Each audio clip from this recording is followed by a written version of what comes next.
Hello বন্ধুরা, আসসালামু আলাইকুম। আপনারা এই শাকটারে কি নাম হিসেবে জানেন? আমি অবশ্য টক নাম হিসেবে জানি। আর আমার চোখে যখনই এই শাকটা পড়ে আমি সবসময় কিনে নিয়ে আসি, কারণ আমার এই শাকটা খুবই পছন্দ। আমি মসুর ডাল দিয়ে আমি খেতে খুব ভালো লাগে। আর তার সঙ্গে ওই ফলটা নিয়ে আসলাম, কারণ এই শাকের কিন্তু ওই ফলটাই ধরে ছোটোবেলায় কিন্তু জমিতে যে এই ফলটাই শুধু খেয়েছি, কিন্তু শাকটা কখনো খাইনি।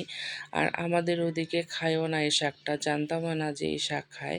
ঢাকা শহরে আসে শিখছি ডাল দিয়ে খাওয়ার। এই ফলটাও নাকি ডাল দিয়ে খায়, কিন্তু আমি আর ফলটা দেইনি ডালে, কারণ ভিতরে বড় একটা অনেক মোটা বিচি। তো শাকটা দিয়েই আমার ডালটা খুব ভালো লাগে। আর আপনারা কী নামে চিনেন এই ফল বা শাক? আমি তো টক নামেই চিনি।